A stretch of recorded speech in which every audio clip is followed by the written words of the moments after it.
Dalton's law. So the ideal gas law also applies to mixtures of gases if the gases don't react with one another.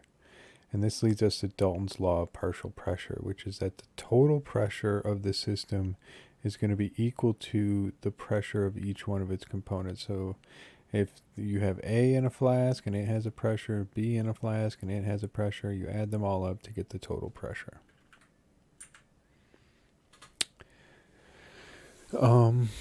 The pressure exerted by each individual gas in a mixture is called its partial pressure.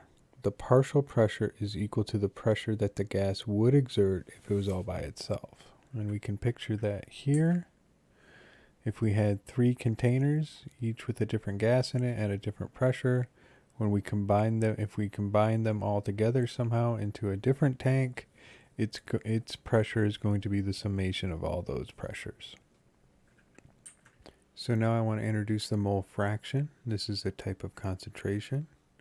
It is expressed as the fraction of moles of a particular component in a mixture to the total moles of all components.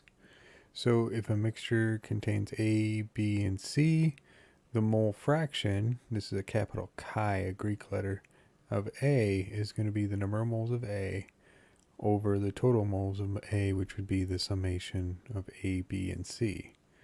Similarly, we could have the mole fraction of B and the mole fraction of C. If we know all of the mole fractions of all of the components, then they will sum together to equal 1. And we can see that expressed here using sigma notation.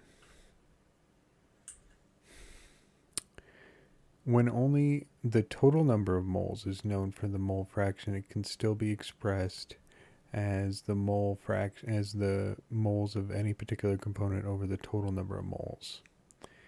This can be rearranged to yield that the total number of moles of A is equal to its mole fraction times the total number of moles, which is how this operates as like a concentration unit. So let's extend this logic to Dalton's law now. We can express the partial pressure of a gas in a mixture in terms of its mole fraction. So we can say that the pressure of A is equal to the mole fraction of A times the total pressure in the system.